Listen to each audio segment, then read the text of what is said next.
All of his co-workers were gone. What could it mean? Stanley decided to go to the meeting room. Perhaps he had simply missed a memo.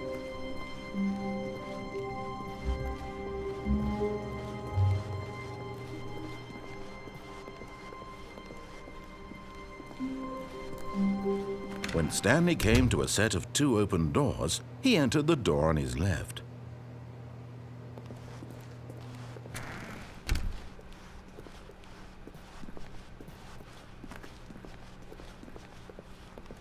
Yet there was not a single person here either. Feeling a wave of disbelief, Stanley decided to go up to his boss's office, hoping he might find an answer there.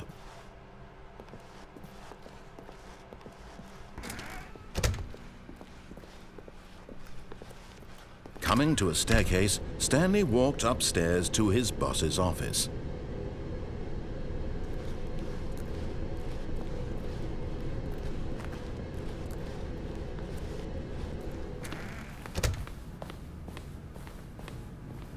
Stepping into his manager's office, Stanley was once again stunned to discover not an indication of any human life. What could it mean? Stanley wondered aloud to nobody. He began wildly tearing through papers on the boss's desk, pulling books off the shelf, looking behind paintings, desperate for clues to his situation. But his attention was caught by a keypad behind the boss's desk. What could its purpose be? In fact, this keypad guarded the terrible secret that lay buried below his feet. And so the boss had assigned it an extra secret PIN number, 2845. But of course, Stanley couldn't possibly have known this. Yet incredibly, by simply pushing random buttons on the keypad, Stanley happened to input the correct code by sheer luck. Amazing. He stepped into the newly opened passageway.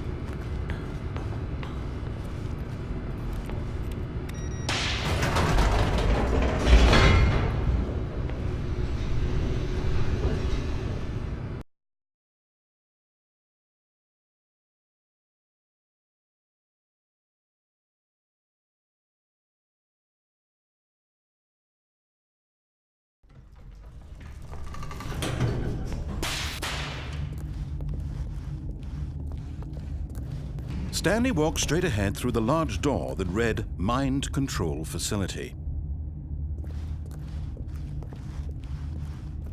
Although this passageway had the word Escape written on it, the truth was that at the end of this hall, Stanley would meet his violent death.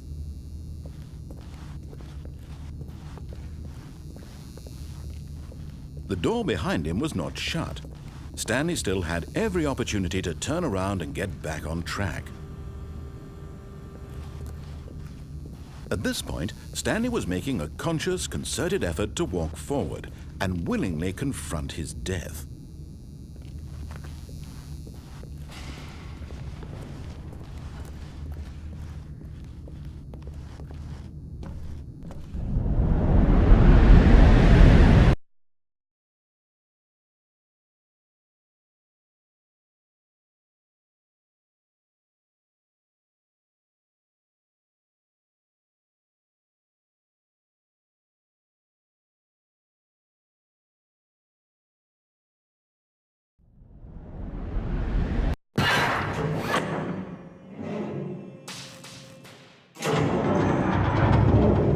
As the machine whirred into motion and Stanley was inched closer and closer to his demise, he reflected that his life had been of no consequence whatsoever. Stanley can't see the bigger picture. He doesn't know the real story, trapped forever in his narrow vision of what this world is. Perhaps his death was of no great loss, like plucking the eyeballs from a blind man. So he resigned and willingly accepted this violent end to his brief and shallow life. Farewell, Stanley.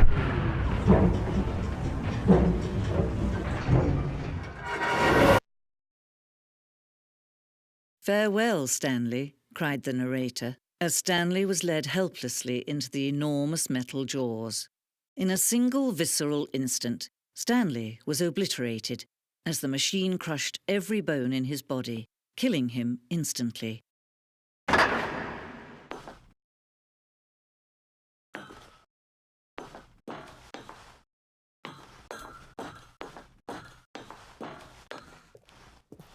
And yet it would be just a few minutes before Stanley would restart the game, back in his office, as alive as ever.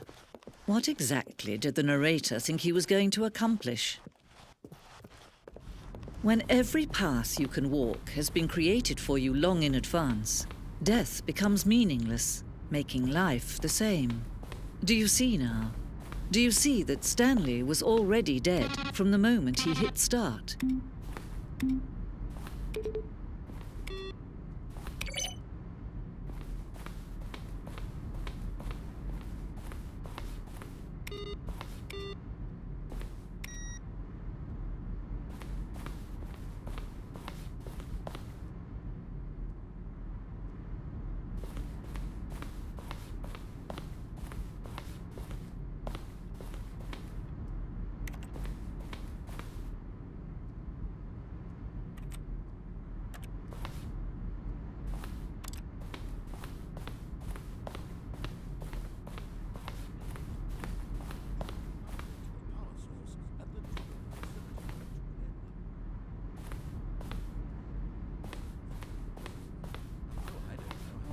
They're throwing a surprise party for him for all his button pushing.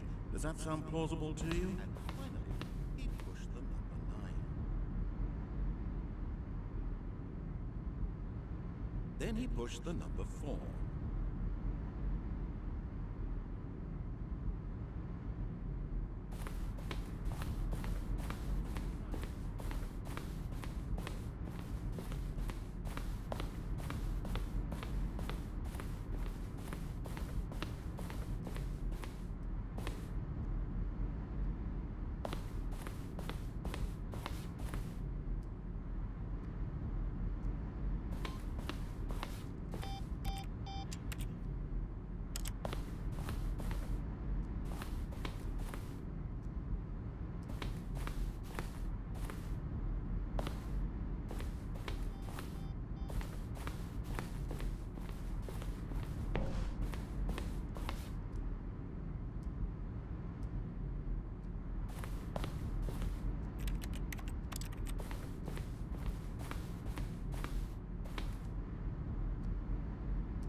Oh, look at these two. How they wish to destroy one another. How they wish to control one another. How they both wish to be free. Can you see? Can you see how much they need one another? No, perhaps not. Sometimes these things cannot be seen. But listen to me. You can still save these two. You can stop the program before they both fail. Push escape and press quit. There's no other way to beat this game. As long as you move forward, you'll be walking someone else's path. Stop now. It'll be your only true choice. Whatever you do, choose it. Don't let time choose for you. Don't let